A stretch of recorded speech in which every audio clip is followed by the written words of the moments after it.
Merci Marcel, merci Wibo. Je suis hyper contente d'être là, comme je vous le disais, dans ce contexte qui est un peu particulier. Ça fait du bien de pouvoir échanger, ça fait du bien de pouvoir avoir des contenus de qualité et j'espère que je vous apporterai ça à travers cette présentation. Moi, je me présente rapidement. Je m'appelle Maïssa, comme on vous l'a répété, je pense 3 fois depuis le début de la présentation. J'ai la chance de bosser pour Le Bon Coin. Avant ça, j'ai rencontré Marcel, on a bossé ensemble chez Mythique, donc j'aidais les gens à se rencontrer. Maintenant, je les aide à trouver un emploi, je les aide à trouver un appartement ou une voiture. Donc, je progresse petit à petit sur la chaîne de valeur. Donc, ça vous donne une idée de mes prochaines étapes de boîte. Je vais aider les gens à trouver peut-être d'autres choses s'ils ont un enfant. Je trêve de plaisanterie, comme je vous le disais, je bosse pour Le Bon Coin et mon objectif en fait est de développer des features et des services pour les professionnels, mais aussi pour les particuliers. D'où l'idée de ce meet-up qui permet de voir les différences entre le produit B2C et le produit B2B. Moi, je suis vraiment un bébé B2C. Hein, j'ai fait du B2C pendant 10 ans. Là, ça fait 1 an et demi que je découvre le B2B et je commence à voir déjà les différences un peu fondamentales.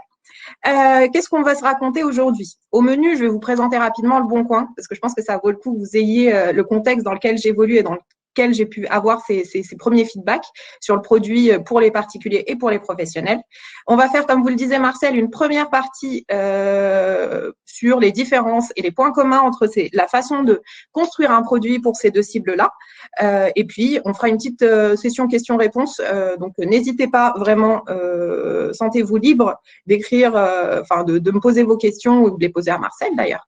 Et on enchaîne avec une deuxième partie. On refinit sur des questions-réponses. Go, c'est parti. Si je vous dis Le Bon Coin, là, vous ne pouvez pas me répondre, mais je pense que vous imaginez tous ce petit site, très petit site, où vous pouvez déposer une annonce pour vendre votre bouilloire. C'est effectivement ça, mais Le Bon Coin, c'est bien d'autres choses. Et je vais vous partager. Donc là, c'est magie du direct. On va partager, on va changer d'éléments. Et je vais vous partager, en fait, notre dernière campagne qui va vous donner une idée de ce qu'on est aujourd'hui.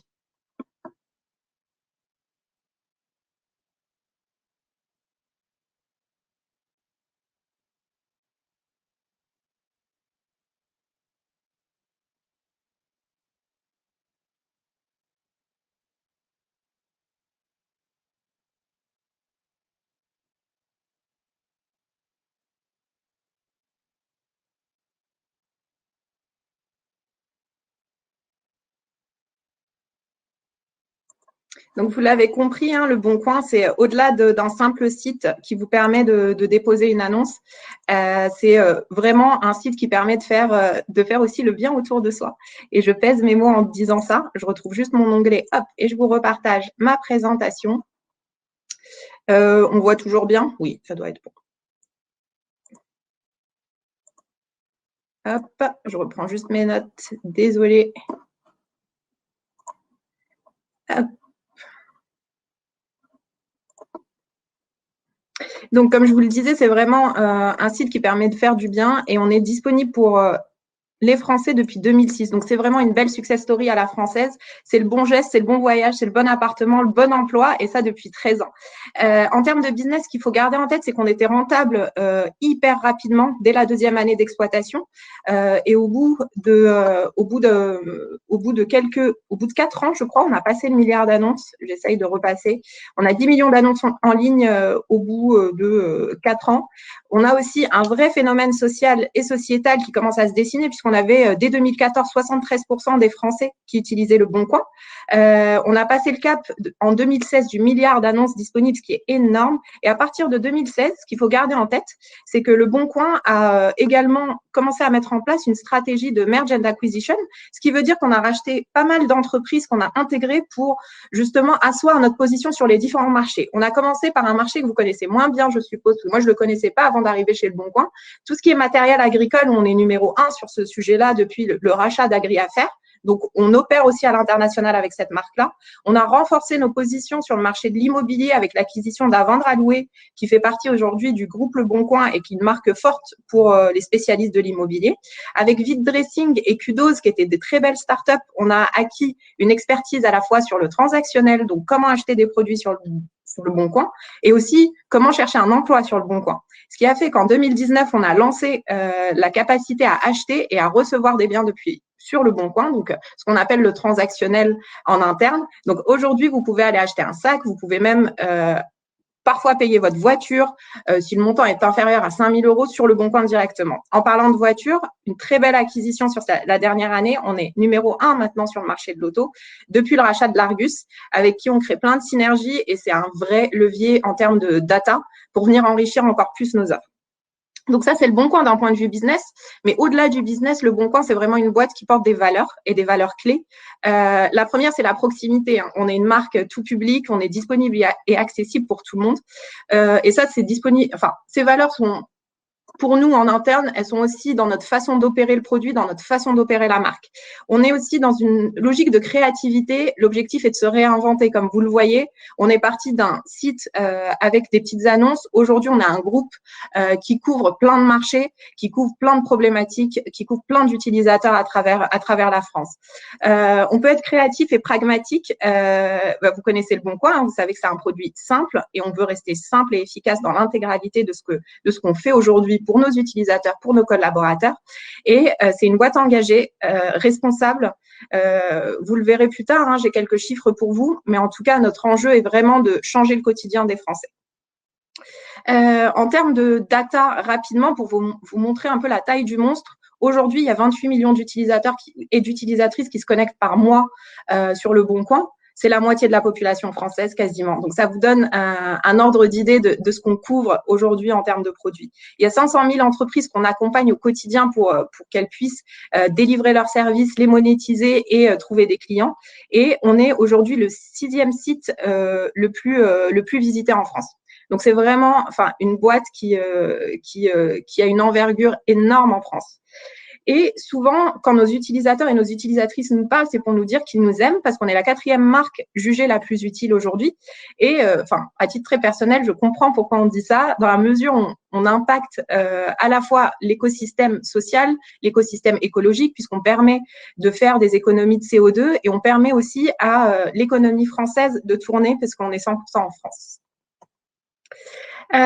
Et comme je vous disais, nos valeurs, c'est pas des mots qu'on écrive uniquement sur les murs. Dans le contexte aussi particulier que celui qu'on vit aujourd'hui, on a mis en place un certain nombre d'initiatives qui permettent d'aider les utilisateurs, les utilisatrices et plus largement toutes les personnes qui en ont besoin, en mettant par exemple le hashtag Le Bon Geste. Donc vous pouvez déposer une annonce si vous souhaitez par exemple faire les courses pour quelqu'un pas trop loin de chez vous. On a aussi cette même logique pour accompagner nos partenaires et toutes les entreprises qui nous font confiance en ouvrant un certain nombre de produits gratuitement. Donc vraiment, quand je vous parle de valeur, et contrairement à ce que j'ai pu voir dans d'autres entreprises, c'est pas des trucs qu'on écrit sur un mur pour se donner bonne conscience. En fait, on les impacte au quotidien dans notre business. Tout ça pour vous dire que je suis hyper contente de vous parler des différents sujets autour du produit et j'étais hyper contente de vous présenter le Bon Coin. Comme je vous l'ai raconté, on a plusieurs cibles, on a plusieurs marchés et on a un seul produit. Donc, notre business repose vraiment sur du contenu particulier et professionnel. Et ce que j'ai choisi de vous présenter là, c'est quelles sont les différences dans notre approche produit, quels sont les points communs, qu'est-ce qu'on fait chez le Bon Coin pour construire un seul produit pour 2 cibles. Donc, c'est un peu la problématique qu'on voulait adresser. Et comme chaque histoire ou comme chaque meet-up, en fait, il y a toujours un personnage central au début de chacune des histoires qu'on a. Et nous, dans notre cas, d'un point de vue produit, je vous apprends rien en vous disant que notre personnage central, c'est toujours l'utilisateur ou l'utilisatrice qui va faire ou non, d'ailleurs, notre produit. Et la première différence entre construire un produit pour les professionnels ou construire un produit pour les particuliers, elle commence avec ce personnage-là. Et ce personnage, chez Le Bon Coin, c'est 28 millions de personnes en B2B qui se connectent chaque mois, comme je vous le disais, donc la moitié des Français. Et c'est complètement représentatif de la population française en termes d'âge, en termes de sexe, en termes de CSP. Aujourd'hui, je suis capable de vous dire énormément de choses sur eux. Mais le point le plus important, c'est juste qu'ils sont utilisateurs, tout simplement, en fait. Ils ont un statut, un seul et unique statut. En B2B, en revanche, c'est pas du tout la même personne. En face, on a plusieurs personnes et ces personnes, elles ont plusieurs rôles. Ça peut être un utilisateur qui va lui-même utiliser votre produit, ça peut être une acheteuse qui va signer le bon de commande, ça peut être aussi votre commercial qui va venir vendre votre produit. Donc, cette différence, elle est vraiment cruciale entre le B2C et et le B2B. Sur le B2C, vous avez uniquement un personnage principal à gérer. En B2B, vous devez gérer une multitude d'interlocuteurs et vous n'avez pas du tout la même posture en tant que produit dans ces deux cas-là. Le point commun entre les deux, par contre, et je tiens à le souligner, il est méga important parce qu'on entend souvent le contraire, c'est que en réalité, c'est la personne qui utilise votre produit qui va le faire ou qui va vous dire qu'il est mauvais. Ce n'est pas l'acheteur, ce n'est pas votre commercial. Donc, quoi qu'il arrive, il faut se concentrer là-dessus. Et justement, dans le produit, il y a un point qui est hyper important, c'est de se dire comment je me concentre sur mon utilisateur ou mon utilisatrice et comment je l'écoute. Et là, on a des moyens. On a pas mal de moyens qui vont être différents, notamment en fonction de sur quel marché je suis. Si je suis sur un utilisateur en B2C, donc je construis un produit à destination des personnes comme vous et moi, en dehors de leur domaine professionnel, on aura plein d'outils à notre disposition. Vous connaissez les classiques user research, on peut aller regarder ce qui se passe sur les stores, les différentes notes, les commentaires clients, vous lancez un A/B test, vous regardez de la data, et il y a un levier qu'on oublie souvent, mais qui est une mine d'or pour nos produits, c'est tous les feedbacks utilisateurs au service client. Donc ça, on a toute une panoplie d'outils qui nous permettent d'écouter l'utilisateur.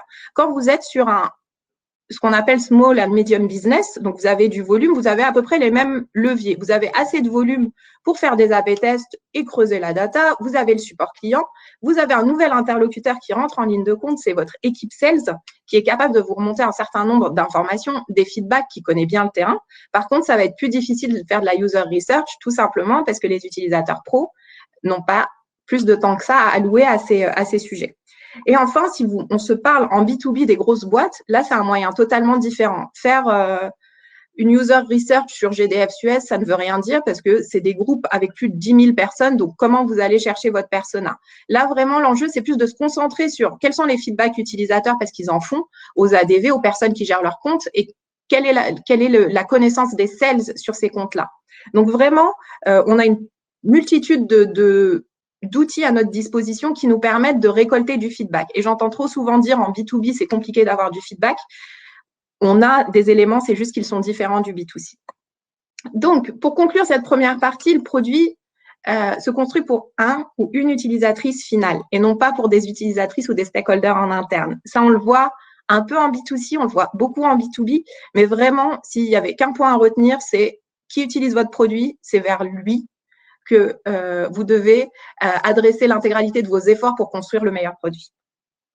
Et on peut se dire que c'est un peu théorique, un peu bullshit ce que je vous raconte, mais je vais vous prendre des exemples concrets de notre quotidien. À titre très personnel, l'équipe avec laquelle je travaille m'a remonté un besoin et un outil récemment qui s'appelle Miro. Sans ça, moi, je l'avais pas utilisé à titre personnel, donc j'étais pas en mesure de dire OK, on va payer pour ça. Et ça a été une demande des PO/PM, une demande aussi. C'était un outil qui était utilisé côté UX pour qu'on puisse l'utiliser. Donc le rôle de l'utilisateur final n'est pas à négliger dans un processus d'achat en B2B. Et un exemple qui va parler à tout le monde, repensez à la façon dont vous avez connu Hotjar. Je pense qu'on en a tous entendu parler grâce à un père produit qui l'avait testé et qui nous l'a fortement recommandé. Donc, c'est vraiment cet utilisateur vers qui vous devez orienter tous vos efforts.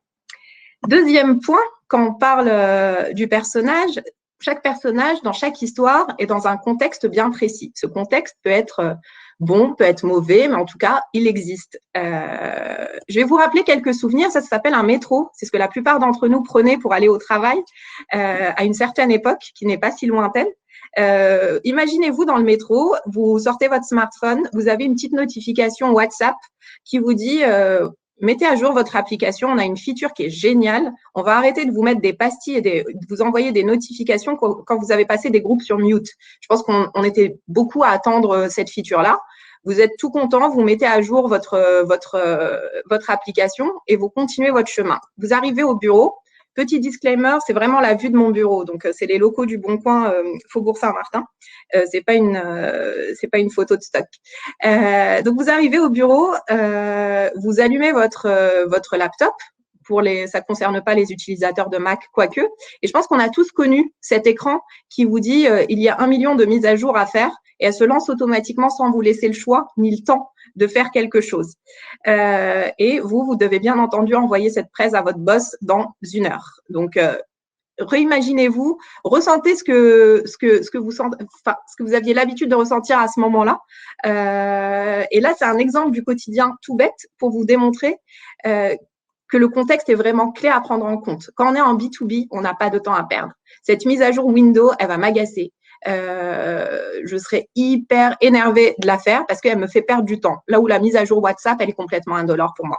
Donc, le contexte utilisateur est vraiment une clé de lecture hyper importante dans votre construction du produit, ce qui veut aussi dire que les mises à jour pour un utilisateur pro doivent lui permettre d'avoir un outcome. Et l'outcome spécifique dans le cadre du B2B, c'est la productivité. Et ce point est clé dans votre construction produit. Tout ce qui ne permet pas d'améliorer la productivité en B2B, c'est quasiment waste of time. Il faut vraiment se concentrer sur cet objectif et cet outcome-là. Comment je vais permettre à mon utilisateur ou mon utilisatrice de gagner du temps et pas lui en faire perdre avec une mise à jour de 1000 éléments en même temps. Ça, c'était les 2 premiers points que je voulais aborder avec vous, donc sur le personnage, donc qui est notre utilisateur ou notre utilisatrice dans un contexte B2C et B2B. Avant d'attaquer les points 3 et 4, je pense qu'on peut se faire une petite pause, Marcel, et des questions-réponses.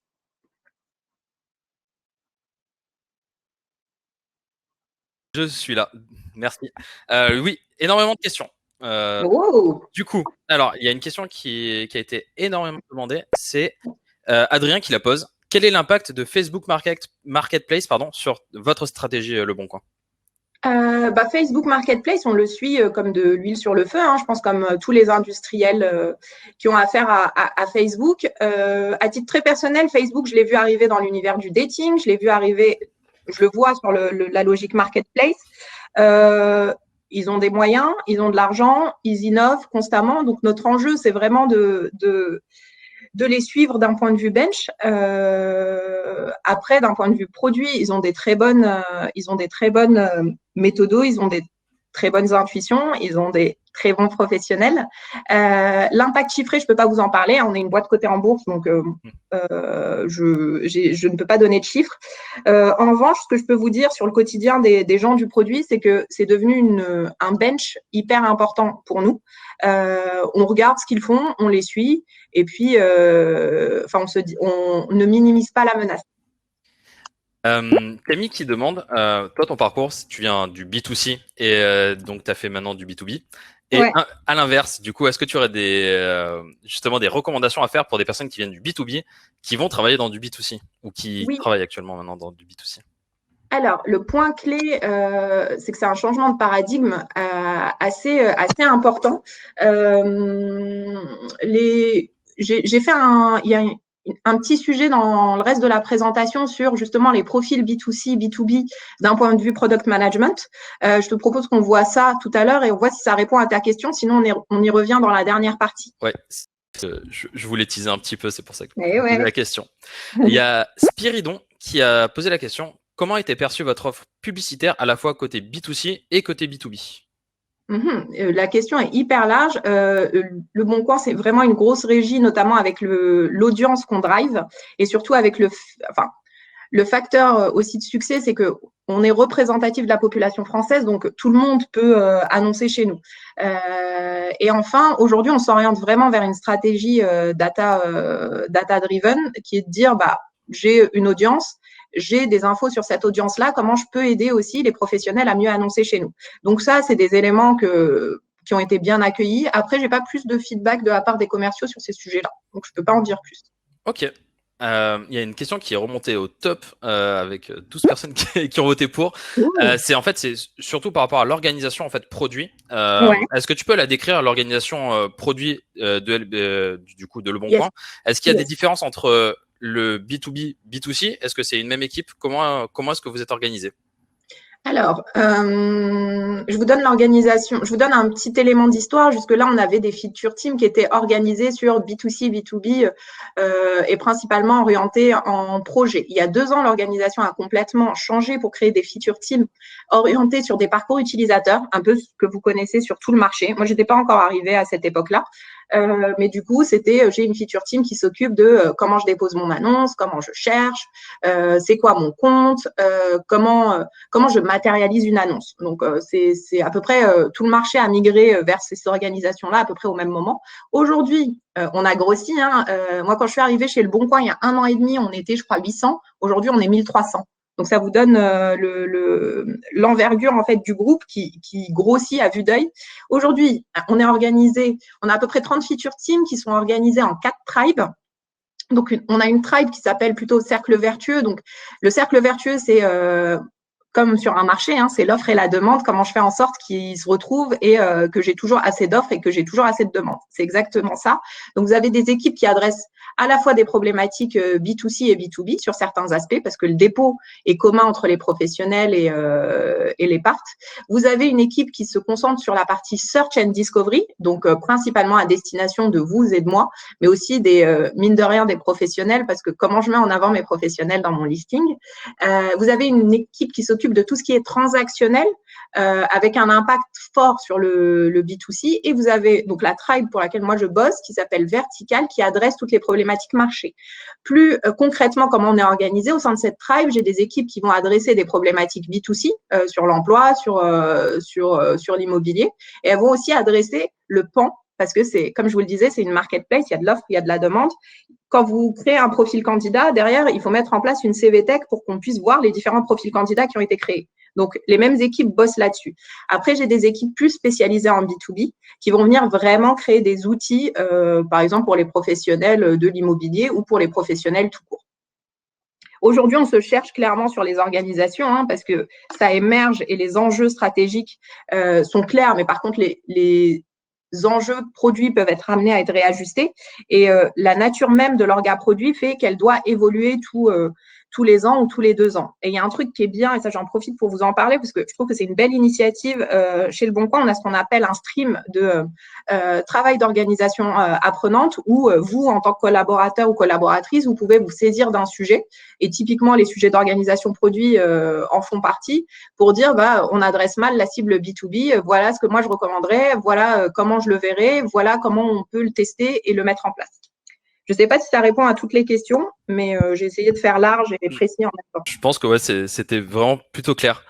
Clément qui pose la question, on ne recherche pas une maison de la même façon qu'on recherche une tondeuse, ce qui est vrai. Comment faites-vous pour pas développer 15 fois la même fonctionnalité pour 15 marchés différents? Est-ce que vous mutualisez ou pas? Très bonne question. En fait, on a une stratégie qui est de dire il y a 80% des features qui sont génériques et 20% qui vont venir servir chacun des marchés, à la fois en B2C comme en B2B. Et effectivement, on ne cherche pas une maison comme on cherche une tondeuse. En revanche, c'est un moteur de search et les critères doivent être adaptés à chacune des catégories. Donc, vous avez vraiment le search qui représente 80%, en fait, même si on parle techniquement, construire un search, c'est énorme. Et vous avez le 20% qui est personnalisé, qui sont les critères par catégorie. Et c'est vraiment une stratégie qu'on pousse dans notre valeur de pragmatisme. On fait du pragmatic fit. On ne va pas faire 20 000 features pour un marché spécifique. Mon enjeu, c'est d'avoir des features génériques qui vont venir adresser un maximum de use cases. Et derrière, par exemple, on va créer, vous avez un profil Le Bon Coin, mais vous avez un profil je cherche un job sur Le Bon Coin, parce qu'on sépare ces deux univers-là qui ne sont pas du tout les mêmes. Très clair. Je te pose encore 2 questions avant que tu puisses reprendre, comme ça on dépasse pas trop. On parle aussi, il y a deux fois la même question en fait, c'était par rapport à la gestion de la priorisation des fonctionnalités à mettre en prod. Qui gère et comment est-ce que vous gérez en fait ces différents types de fonctionnalités? Ah, du spoil. Je vous raconte ça en plus en détail juste après, mais globalement, on travaille. En fait, vous avez les équipes, les feature teams par définition sont autonomes et le product manager ou le product owner est maître de son backlog. Donc, c'est lui qui priorise. Derrière, pour faire sa priorisation, le product manager va chercher des éléments contextuels un peu partout. Si demain, vous devez signer un deal à 3 millions d'euros et il y a une feature qui doit être mise en place pour signer ce deal, autant vous dire que cette feature va passer en haut du backlog. Si cette feature, elle n'est pas estimée et c'est une feature Ego Booster, elle restera là où elle doit être dans le backlog. Tout ça pour vous dire que factuellement et concrètement, c'est le PO qui est maître de son backlog. Après, le backlog est aussi fait avec les différents stakeholders qui interviennent et qui valident les enjeux business autour de ces features. Très clair. Et dernière question pour cette première partie, qui est assez remontée aussi dans les sondages, c'est lorsque vous faites l'acquisition d'une startup, comment est-ce que vous gardez déjà l'équipe produit en place et si oui, comment qu'elle fait pour s'intégrer en fait dans Le Bon Coin en général, si elle s'intègre? C'est quelqu'un de mon équipe qui pose cette question? C'est Adrien. Adrien. Adrien qui pose cette question. Non, plus sérieusement, ouais, c'est un vrai enjeu. C'est un enjeu énorme et j'en parlais juste avant avec Marcel, avant que vous vous connectiez tous. Justement, il y a une majeure partie des équipes produits notamment sur les scopes emploi, IMO, qui sont au sein de ma tribe. Il y a un enjeu fort à la fois technique. Donc, quand vous rachetez une boîte, elle n'a pas du tout la même, potentiellement pas la même techno. Donc, comment vous faites pour faire monter en compétence des gens sur React et sur Go, qui sont les technos qu'on utilise nous chez Le Bon Coin. Comment vous formez les gens aux méthodos-produits. Donc, ça a été tout le travail que j'ai mis en place ces derniers mois chez Le Bon Coin. Et surtout, humainement, comment faire en sorte, et c'est ça le plus tricky dans l'histoire, c'est comment faire en sorte que quand vous rachetez une boîte, ils se sentent bien. Comment vous les intégrez, comment faire en sorte qu'ils bossent pour Le Bon Coin, plus leur marque d'origine qu'on aura gardée, versus qu'ils bossent uniquement pour leur marque d'origine. Là-dessus, on garde effectivement les équipes. C'est quand on rachète une boîte, nous, on garde les équipes en place et on travaille avec eux parce qu'on rachète une expertise. Et sans les gens, en fait, vous n'avez pas d'expertise. Donc, c'est un point structurant dans notre stratégie. Et on a plein de points qui sont d'un point de vue, plein d'éléments qui peuvent aider d'un point de vue ressources RH, tout ce qui est parcours d'intégration, donc qui viennent vous aider à vous intégrer. Il y a beaucoup d'échanges chez Le Bon Coin, c'est une boîte hyper conviviale, donc vous pouvez aller voir n'importe qui. Et après, plus concrètement, l'enjeu pour nous, c'est de faire monter rapidement les équipes sur les stacks techniques de LBC, parce que ça enlève un pain point qui est fort, de les onboarder sur notre façon de faire le produit, donc ou de reprendre leur best practice d'ailleurs. Comment on fait une spec, c'est quoi les enjeux, comment on track, c'est quoi les datas, et derrière aussi de se dire, en fait, vous n'êtes plus une équipe autre où on est tous ensemble dans le même bateau. Donc on fait en sorte de partager et on essaye aussi, ça c'est un truc on est en test and learn et on a vu que ça marchait hyper bien, c'est de créer des switches dans les équipes pour une fois que l'équipe s'est intégrée, en fait on fait pas ça d'un coup parce que la conduite du changement se fait en plusieurs étapes, mais au bout d'un moment intégrer des historiques LBC entre guillemets dans les nouvelles équipes et faire bouger les autres personnes vers d'autres feature teams pour créer vraiment un espèce de switch des compétences et enrichir. Je vous dis pas que c'est facile au quotidien. On découvre plein de difficultés, mais en tout cas, on voit que ça marche, donc on continue en ce sens. Écoute, top. Merci pour ces réponses. Je vais te laisser continuer tranquillement ta deuxième partie et n'hésitez pas à poser encore des questions comme vous l'avez très bien fait. Merci beaucoup. Merci. Donc, on se retrouve là pour les points pour la suite de l'histoire. Une fois que vous avez vos personnages et votre contexte, vous allez avoir la suite de l'histoire, c'est logiquement de construire le produit. Et ce que vous allez me dire, après ce que je viens de vous raconter juste avant, c'est à cible différente, process différent. C'est pas exactement ça. Ça, c'est un avis très personnel que je pousse, mais j'en suis méga convaincue. Mon avis, c'est que les process de construction produits sont les mêmes. En fait, que vous construisez un produit pour une petite entreprise, que vous construisiez un produit pour un particulier, on va toujours chercher à résoudre un problème. Donc ça, c'est le point de départ de toute l'histoire. On va chercher à résoudre un problème, on va poser des hypothèses qui vont être des réponses à ce problème-là, on va les designer, on va aller un peu titiller ces hypothèses-là, soit faire du guérilla testing, soit demander à son réseau, si on lance un produit sur l'emploi, aller voir les RH chez nous et leur poser des questions, ou demander à notre réseau de RH s'ils peuvent nous aider. On va designer ces hypothèses-là, les recréer, et vraiment les challenger. Une fois qu'on les aura adaptées, on va vraiment faire les premiers tests et avoir les feedbacks. Donc, une fois qu'on a les feedbacks, on peut derrière relancer et mesurer pour voir comment on peut améliorer notre produit. Et on refait toujours cette même boucle. En fait, le process ne change pas. Et pour vous le prouver, un exemple concret, en ce moment, j'ai une passion Hotjar. Donc, je vais vous parler du lancement d'Hotjar qui est décrit dans leur blog et la naissance du produit à destination d'une cible de professionnels que nous sommes en fait, parce que c'est pour les professionnels du produit. Vous verrez, ils avaient les mêmes personnages. Je vous invite à aller lire leur site pour voir comment on est caricaturé, donc c'est assez drôle. Et ils ont mis en place en place un MVP en 6 mois, ce qui est un cycle de développement plutôt normal. Si on pouvait faire plus vite, moi, ça m'arrange toujours, mais 6 mois, c'est déjà pas mal pour un produit aussi intéressant. Et ils ont lancé sur un pool de bêta-testeurs. Donc, c'est la même logique produit que vous pouvez avoir quand vous avez fait du B2C. Ils ont itéré, parce que je pense qu'il y avait plein de choses qui n'allaient pas, il y avait des bugs, ils ont continué à faire grossir leur communauté, puis ils ont commercialisé. Et vraiment, ça, c'est un truc qu'on a en B2C également, c'est vous commercialisez pas un produit avant d'avoir itéré, de l'avoir testé, parce que sinon, c'est la ruine de votre produit si vous monétisez trop tôt.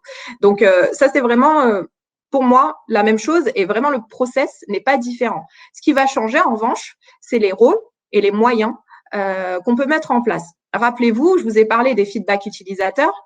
Pour aller chercher du feedback utilisateur, Hotjar a utilisé un panel.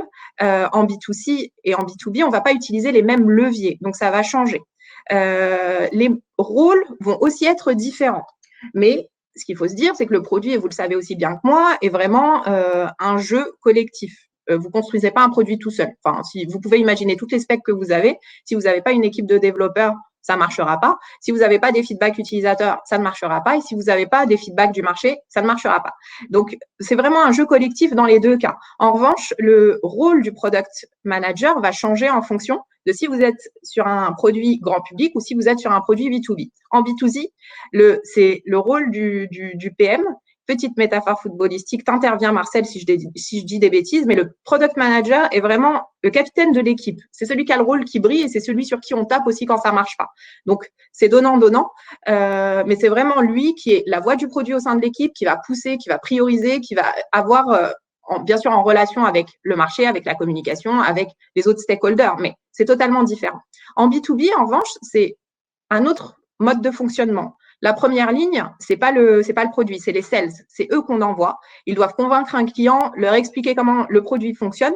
Et cela ne veut pas dire que le rôle du produit est moins important, ça veut juste dire qu'il est différent. Et pour faire le meilleur produit, et pour nous, on doit faire le meilleur produit possible pour éviter à nos collègues sales d'aller au front avec un truc hyper bancal. Et ça, pour moi, c'est hyper important de garder en tête qu'on est en team player, on envoie des gens au front. Si vous n'avez pas construit un produit qui est simple, qui répond aux besoins utilisateurs et qui est aussi vendable, vous envoyez quelqu'un en fait au front pour rien. Donc ça, hyper important de le garder en tête.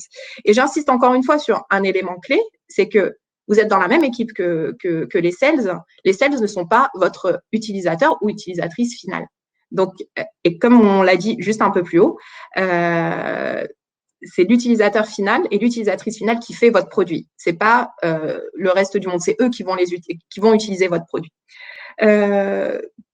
Pour faire le produit, comme on vous le disait, c'est un sport collectif, ce qui veut dire qu'on doit travailler ensemble. Et pour travailler ensemble, il y a un élément qui est clé, c'est la création d'une relation de confiance. C'est vraiment le meilleur moyen. Et ça, on l'a pas mal éprouvé, nous, au sein du Bon Coin. En fait, on a la chance d'avoir, nous, des interlocuteurs marché qui ont une connaissance hyper poussée de leur marché et qui ont une vision hyper globale, qui posent une stratégie long terme sur leur marché. On les accompagne, nous, et on travaille main dans la main pour leur donner toutes les billes pour dire, OK, vous avez une strat marché, voilà comment la strat produit y répond et on co-construit vraiment ça avec eux. Et on travaille aussi au quotidien avec eux. On parlait de comment on priorise les features. C'est vraiment un travail main dans la main de dire, OK, on doit lancer cette feature-là, comment toi tu veux la marketer, à quel moment tu veux la lancer sur le marché, OK, on doit le faire maintenant, donc ça passe on the top de tout le backlog. Donc, on travaille vraiment main dans la main avec eux pour construire la strat produit qui répond à la strat annuelle de chacun des marchés. Cette strat produit va être déclinée en roadmap trimestriel qu'on va aussi communiquer aux différents stakeholders et qu'on aura aussi construit avec eux en réalité parce qu'on parle aussi des priorisations pour être sûr qu'elles correspondent aux besoins et au time to market. On a aussi une démo dans laquelle on a un représentant des marchés, on a le trade marketing qui vient tous les 15 jours, donc à la fin de chaque sprint pour leur montrer les états d'avancement et pour qu'eux ils puissent avoir les informations aussi en amont. Et on a des échanges toutes les semaines, donc soit par Slack, soit on a des emails aussi pour dire ce qui passe en prod. Vous êtes sûrement en train de vous dire que c'est méga processé, il y a trop d'infos, mais je préfère trop communiquer que pas assez. Surtout, comme je vous le disais, on est une boîte de 1300-1400 personnes. La communication est méga importante. Et sans communication et sans transparence, il n'y a pas de confiance. Et du coup, on ne peut pas construire le meilleur produit pour nos utilisateurs et nos utilisatrices. Je vous ai parlé beaucoup de process, donc comment on construit un produit. Je vous ai parlé de l'équipe. Maintenant, le dernier focus, c'est la personne, donc le product manager.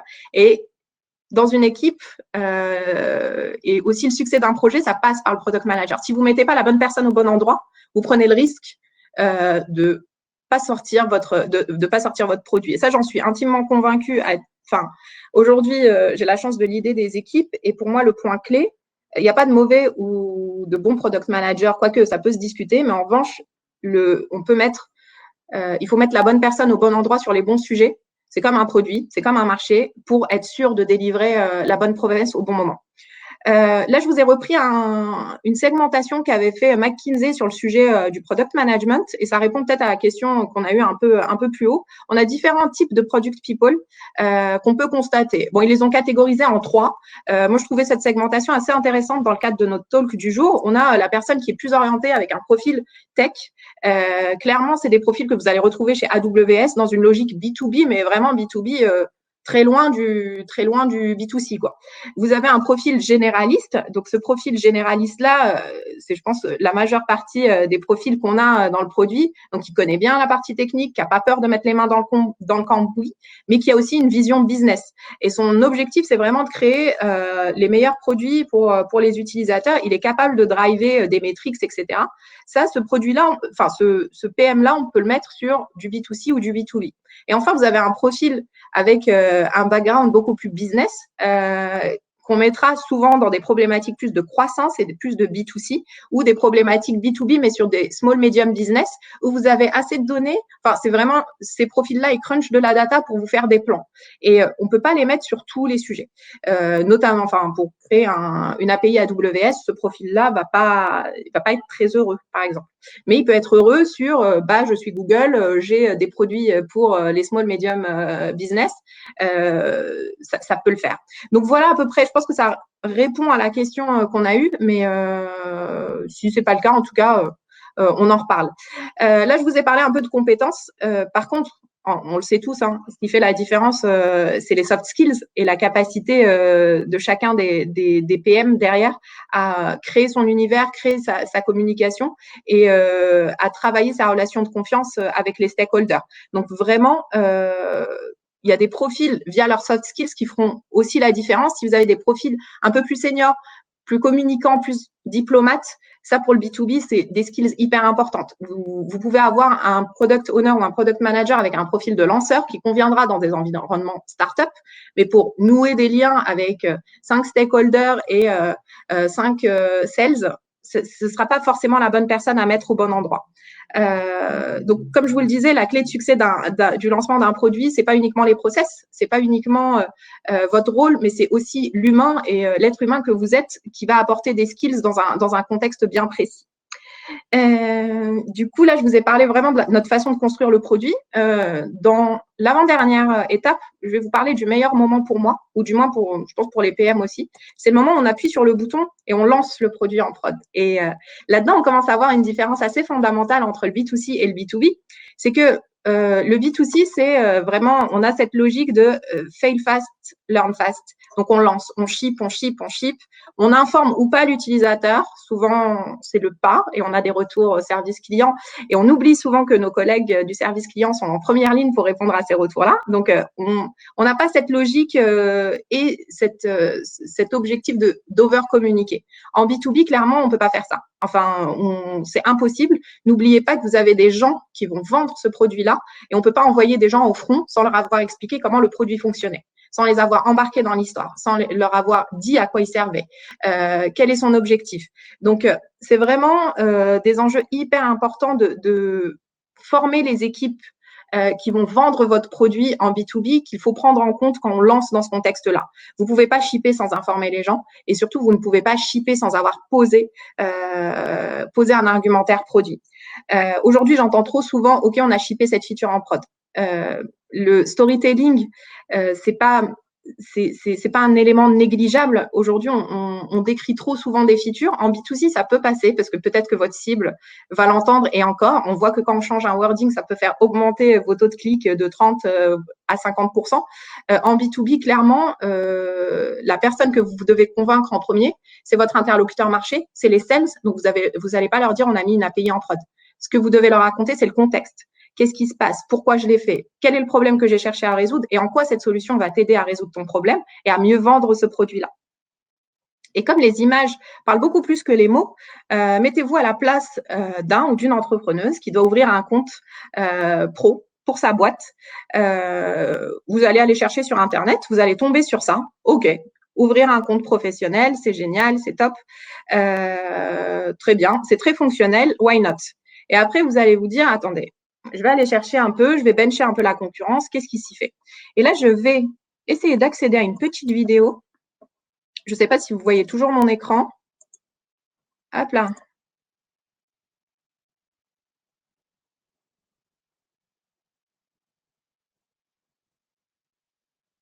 Non, je pense qu'on ne voit pas l'écran. Je vais essayer de vous la…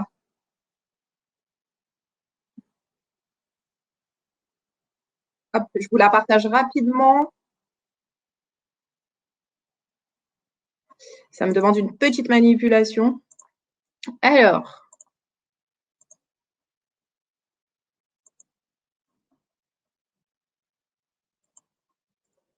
Et là, je vais vous faire un partage de dingue. Hop. Et je pense que là, vous la voyez.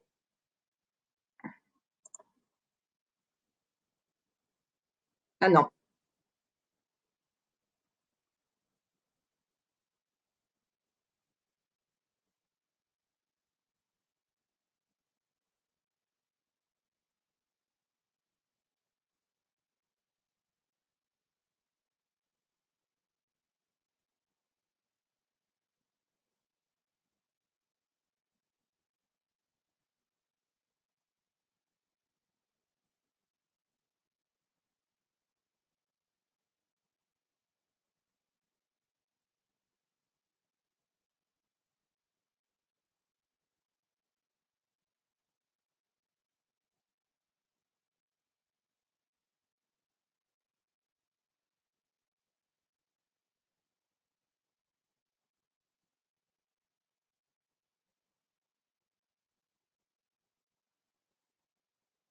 Hop. Je vous laisse vous dire maintenant la banque que vous allez choisir sur le chat une fois la vidéo passée, si elle est bien passée.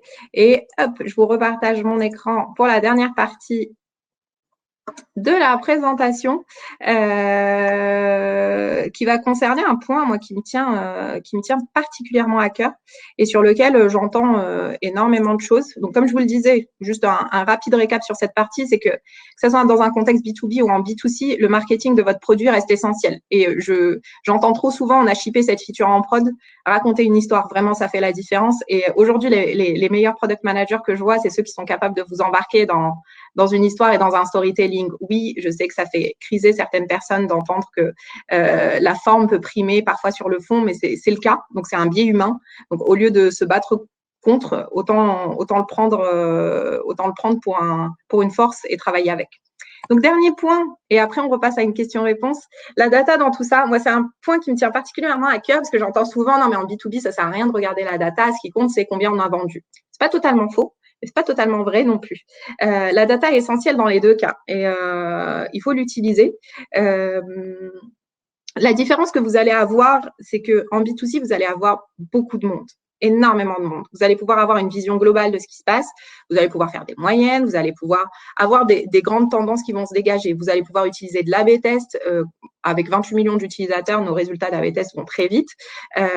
Sur le B2B, ce ne sera pas forcément le cas, sauf si vous êtes sur du small, medium business, un peu comme Google, mais ça s'approche plus du B2C dans la gestion de la data que dans le B2B. En B2B, le point central et crucial, c'est que vous allez devoir segmenter pour mieux comprendre quelle est la taille du business, quel est l'impact du CA du client, de quel marché il vient, s'il vient de l'immobilier, s'il vient de l'emploi, s'il vient de l'auto.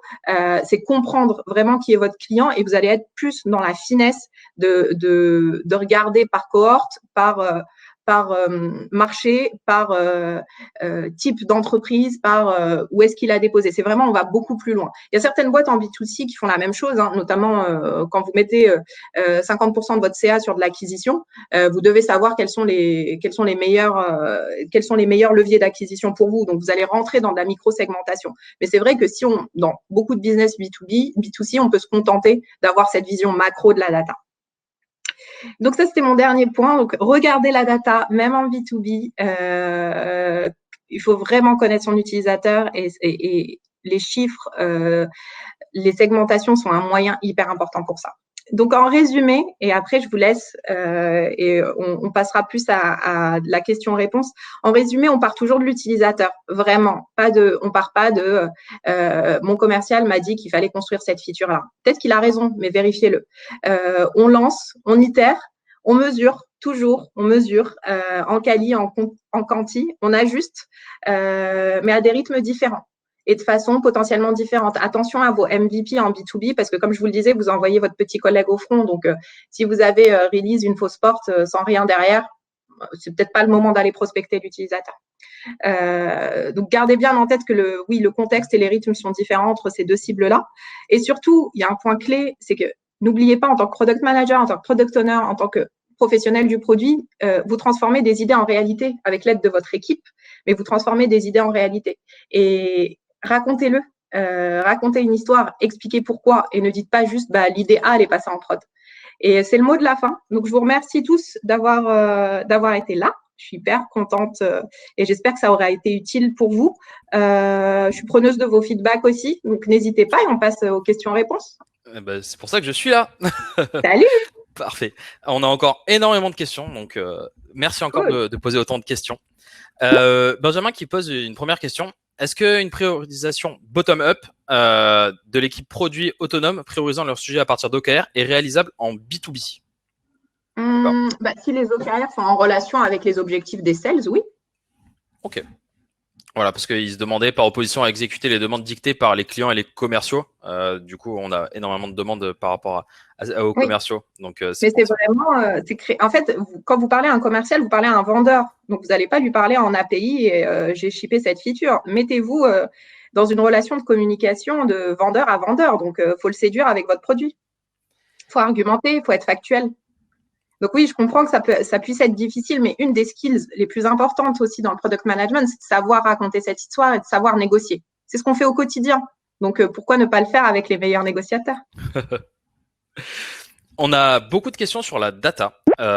Est-ce que tu aurais des exemples de data en B2B, en B2C et comment et qui met en place ce suivi-là en fait? Et est-ce que tu as des outils, à part Oja que tu as présenté juste avant, qui te permettent de suivre un petit peu tout ça? Alors, il y a plusieurs questions. Bon, B2C, moi, je suis une fan du tunnel de conversion. Hein. Je pense que tu le sais, Marcel. Hein, acquisition, activation, rétention, conversion. Hein. C'est la base pour moi. Et surtout, en fait, au-delà de la conversion, c'est vraiment vous suivez votre parcours utilisateur et ça vous permet de voir où ça drop. C'est aussi bête que ça, mais quand vous avez ces métriques-là, ça vous permet de dire ma page A elle est moins efficace, peut-être qu'il faut que je concentre mes ressources et que je concentre mon énergie à améliorer ce taux-là versus aller me disperser sur l'étape 1 où en gros j'ai 80% de mes utilisateurs qui restent. Donc c'est vraiment comment l'analyse du funnel vous permet de prioriser et de mettre votre énergie. En B2B, il y a un point qui est clé, c'est la structure de votre portefeuille. Quel type d'entreprise vous avez en face, combien elle pèse en termes de chiffre d'affaires, parce que ça vous permet aussi de prioriser, et surtout qui sont vos utilisateurs réels du sujet. Je m'explique, vous pouvez vendre un produit à une très grosse entreprise, ils vont jamais venir se connecter. En fait, ils vont juste envoyer des annonces sur le bon coin, mais par contre, ils vont pas venir utiliser plus de services. En revanche, quand vous avez une petite agence immobilière, eux, ils ont un compte sur le bon coin, ils vont venir utiliser votre produit. Donc, eux, vous allez c'est votre persona utilisateur principal. Et derrière, vous pouvez suivre les différents KPI en fonction de votre activité sur est-ce qu'ils se reconnectent, est-ce que déjà, ils valident leur compte, est-ce qu'ils se reconnectent, quand ils se reconnectent, qu'est-ce qu'ils font principalement pour adapter vos features à leur usage. Mais en B2B, vraiment, la compréhension de la segmentation de votre portefeuille utilisateur est clé. Complètement. Je plus sois. Merci. Bon, ça devrait aller. Il y a Saad qui reprend en fait une question, mais du coup tu as répondu, mais c'est juste si tu peux repasser la slide. C'est comment est-ce que tu récupères des feedbacks clients pro ou particuliers? Je sais que il y a une slide qui était passée. Elle est là. Voilà. Feedback part, vous avez plein de leviers classiques, donc tout ce qui est user research, store, Donc, Calicanti, des panels utilisateurs, enfin, vous pouvez utiliser plein d'outils qu'on connaît. Vous avez l'A/B test, le support service client, pour citer une nana de mon équipe, elle m'a dit, mais en fait, on peut faire nos roadmaps juste en allant au service client, pour vous dire l'impact que ça peut avoir et qu'on minimise souvent. Et en B2B, il y a toujours l'A/B test et la data qui peuvent être hyper intéressants. En termes de user research, on a essayé des choses. Vous pouvez le faire, hein. Je ne l'ai pas mis volontairement parce que ça coûte cher d'aller acquérir des utilisateurs professionnels. Ils peuvent souvent vous faire faux bon parce qu'ils peuvent être occupés, ils ont une urgence, hein. Imaginez, vous avez, vous, en tant que professionnel du produit, vous avez un bug en prod, derrière, vous allez gérer votre bug et pas forcément vous rendre à l'interview utilisateur. Donc, ça existe. C'est en revanche un peu plus cher et il faut le budgéter et ça prend énormément de temps pour recruter les bonnes cibles. Donc, mais après, vous pouvez utiliser vos A/B tests et les supports, les différents feedbacks des outils du support client et aussi les sales. Les sales, c'est une mine d'or pour comprendre. Après, il faut faire la différence entre est-ce que c'est une feature dont tu as besoin pour avoir ta prime ou est-ce que c'est une feature qui va être vraiment utilisée. Top. Il y a Valentin qui pose une question qui est remontée aussi dans le haut du classement des questions. Comment faites-vous pour garder le lead sur les features et ainsi éviter la survente côté sales, souvent centrée sur leurs variables, ce qui est vrai. Cela engendre souvent des tensions et une perte de sens produit auprès des utilisateurs. Ça, il n'y a pas de secret. Enfin, ça se résout pas du jour au lendemain et de temps en temps, vous aurez toujours des sorties de route.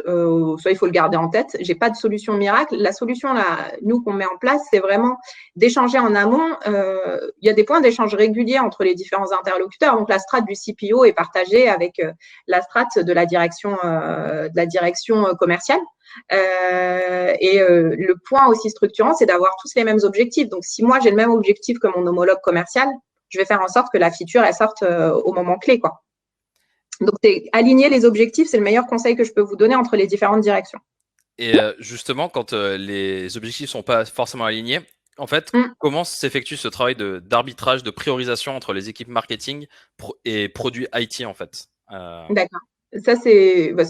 On connaît bien la question, Marcel. Oui. Ça dépend vachement de l'impact que ça peut avoir. Si vous avez, ce que je vous disais, un client qui doit signer pour 3 millions d'euros et il lui manque une feature, le rationnel, le chiffre d'affaires va primer.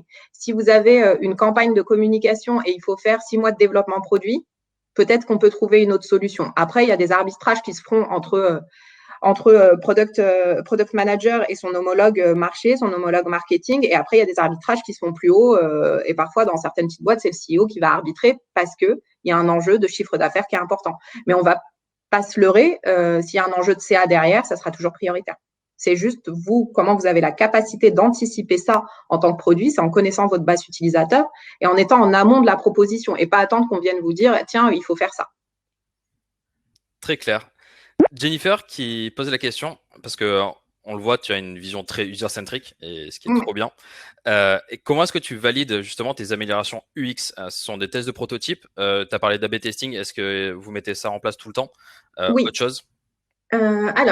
Vision, on a vraiment, dans le cadre, que ça soit chez Mythique ou chez Le Bon Coin, on a posé l'utilisateur au centre de la réflexion, ce qui n'est pas évident, hein, parce que ça peut créer des tensions en mode non, mais on s'en fout, on veut ça pour telle date parce que on a un contrat à signer. Mais on part de ce prérequis-là de dire que c'est la meilleure option. Nous, on a la chance chez Le Bon Coin d'avoir une équipe UX qui travaille avec nous au sein du produit, donc qui nous aide et qui nous fournit énormément d'informations. Donc, les PO et les PM travaillent en collaboration avec un UX qui est dédié à leur feature team, avec qui ils vont définir un plan d'études. Dans les plans d'études, vous allez avoir tout ce qui est discovery, donc en amont de la feature. Et ça va être des questionnaires qu'on peut envoyer sur un panel de nos utilisateurs. Ça peut être des interviews utilisateurs, principalement. Après, vous allez avoir une action au moment où on commence à lancer la feature. Donc, oui, on commence à généraliser l'A/B test. On travaille avec des outils d'A/B testing du marché. Et l'enjeu, c'est aussi d'aller plus loin et d'avoir une capacité à tester plus facilement l'intégralité des features. Là, on a trouvé un petit truc avec l'équipe que je trouve cool, c'est que sur Google, et quand vous lancez une app Android, vous avez Firebase qui vous permet de faire facilement des A/B tests. Donc, vous pouvez l'utiliser et utiliser Android comme une plateforme de test avant de déployer sur le mobile. Aujourd'hui, on sait que la majeure partie de nos business se joue sur le mobile. Donc, si vous validez des hypothèses sur Android, ça peut être chouette. Donc, on a ça. On a aussi pas mal de guérilla testing qui sont faites en amont pour valider les prototypes. Et oui, on a de l'A/B testing. Et après, on a des études aussi, une fois qu'on a lancé la feature, des études de satisfaction qu'on peut mettre sur le site. On a développé un petit module qui nous permet de faire ça aussi et on le plug facilement sur les nouvelles features qu'on a lancées pour demander du feedback user. Voilà à peu près. Mais on teste plein de choses. Ouais, effectivement. Et ça, c'est top. Je pense que beaucoup d'entreprises devraient faire la même chose, en tout cas. Je vais te poser encore 3 dernières questions parce qu'après, je pense qu'on a bien dépassé. Et merci encore, Romaïssa, de répondre à toutes ces questions-là. Il y a Louis qui demande comment aider les sales à vendre ce qui existe sur un produit développé et pas uniquement ce que le client veut. Afin d'avancer sur ta roadmap produit et traiter les 80% des features qui sont généralisables et pas être pollué par ces 20% restants qui sont du cas par cas. Du custom. Exactement. En fait, le custom, là, je rebondis là-dessus, le custom peut être super important. Et justement, si vous faites, après, c'est ce que je vous disais, hein, c'est votre storytelling et votre capacité à bien positionner vos features. Parce que c'est vrai que même en B2C, hein, on a la tendance à faire la surenchère de features. Allez, je push en prod et parfois, on a des 10 features qui répondent aux mêmes besoins. Je lutte quotidiennement contre ça pour avoir une feature, un besoin, un positionnement, un enjeu, une problématique. Donc, c'est vraiment avoir cette cohérence. C'est de la discipline et c'est très complexe à mettre en place. Mais par contre, ça vous permet déjà de raconter une histoire autour de ma feature, elle permet de faire ça. Donc, elle existe déjà. Vendons-la, testons-la. Il y a un autre truc que vous pouvez utiliser, c'est par exemple, quand vous lancez une feature, pour voir déjà si elle marche ou pas, faire des emailing utilisateurs qui mettent en avant cette feature et voir s'il y a du taux de clic, s'il y a des informations et avoir en fait du factuel à présenter à la personne qui va le vendre. Et après, en termes de stratégie de communication, il faut souvent aussi avoir en tête qu'on travaille ensemble. Donc, si vous donnez à une personne un petit bout de la feature dont elle a besoin, elle va vous laisser tranquille pour avancer sur le reste. Et ça, c'est ce qu'on appelle une relation de confiance. C'est qu'elle sait que vous avez compris son besoin, que vous avez fait un effort dans sa direction pour essayer de l'aider, et elle va faire la même chose en face. Ça, ça marche dans 100% des cas. L'être humain fonctionne comme ça, sauf si vous avez quelqu'un qui est psychopathe en face de vous. Mais dans 100% des cas, c'est censé marcher. Tu parlais tout à l'heure de storytelling. Est-ce que vous vous reposez sur des équipes product marketing pour vous aider là-dedans? Ou comment est-ce que tu as justement, toi, appris à faire du storytelling? Product marketing, non. Et vraiment, ça, c'est une conviction très forte. Pour moi, c'est le produit qui doit porter le product marketing. C'est notre rôle. On n'est pas des pushers de features en prod. Notre taf, c'est de donner du sens à ce qui se passe. C'est de comprendre l'utilisateur et de positionner une feature pour lui et de lui raconter cette histoire-là. Donc, aujourd'hui, chez le Bon Coin, on a par contre, comme je vous le disais, on travaille main dans la main avec des spécialistes marché qui, eux, connaissent bien la cible professionnelle. On a du trade marketing qui, lui, sait parler aux professionnels. Donc, dans ces cas de figure-là, on a besoin d'un support parce que c'est un discours commercial, c'est des prospections, c'est des argumentaires. Donc, nous, on positionne le produit, on raconte une histoire et eux vont retraduire cette histoire aussi pour l'ensemble des touch points, parce que vous parlez pas à un professionnel sur un site comme vous lui parlez en argumentaire de vente, etc. Et ça, c'est un métier que moi, je ne sais pas faire. Mais en B2C, pour moi, c'est 100% de l'enjeu du produit, de savoir positionner son marketing. À titre perso, je ne sais pas si je sais en faire ou pas, ça je ne saurais pas me prononcer. Je peux le dire que oui. Je peux le dire que oui. J'ai eu la chance de passer par une des industries qui forment très bien au marketing, qui sont les télécommunications. On vous apprend à vendre des gigaoctets et du coup, vous ne pouviez pas dire à votre utilisateur « j'ai 50 gigaoctets ». parce qu'il savait pas ce que c'était. Donc, fallait lui expliquer que 50 gigaoctets, ça lui permettait d'aller sur Internet, de surfer, de regarder des vidéos, d'aller sur des réseaux sociaux et de pouvoir envoyer des messages. Donc, ça m'a vachement aidé, ça m'a pas mal formaté. Il y a certaines écoles comme ça qui sont assez dingues pour faire du marketing. Les télécommunications, vous avez aussi tous les lessiviers, tous ceux qui sortent de grandes consos, ils ont une capacité à raconter une histoire et à positionner un produit qui est dingue, mais parce qu'on a été formé comme ça. Et après, moi, je suis venue à la tech parce que j'étais un peu geek et parce que j'aimais bien les problèmes, mais c'est comme ça que j'ai appris, c'est sur le tas en final. Et après, c'est des skills, hein, vous savez, ça se développe et enfin, vous le découvrez. Et après, j'ai eu aussi j'ai eu des très bons storytellers en manager, donc ça inspire un peu. Dernière question de Clément. En rachetant d'autres entreprises, Le Bon Coin rachète également les offres actuelles. Comment faites-vous pour ne pas accumuler un millefeuille d'offres spécifiques à chaque marché, mais difficiles à maintenir sur le long terme? Est-ce que vous alignez tous les marchés sur les mêmes offres ou est-ce que vous gardez quand même ce qui était fait précédemment? Non, il y a en fait, comme je vous le disais, une fois que vous intégrez Le Bon Coin, vous êtes une entité du groupe Le Bon Coin. Donc, c'est Le Bon Coin qui porte les offres. Et l'idée, oui, là, on commence à rentrer dans les logiques de rationalisation, de se dire comment on peut faire un truc qui est simple, sans avoir un millefeuille de features, sans avoir un millefeuille d'offres aussi commerciales derrière. Mais en tout cas, l'idée, ouais, est plus de rationaliser. Ça dépend vachement. Enfin, c'est une réponse de Normand que je vais faire, mais ça dépend vachement aussi du marché et de la puissance de l'offre que vous avez. Quand vous rachetez un spécialiste comme l'Argus, des questions peuvent se poser même de comment on va gérer nos offres LBC et l'Argus. Bon, aujourd'hui, j'ai pas plus de réponses que ça. Et si j'en avais, je les donnerais pas ici.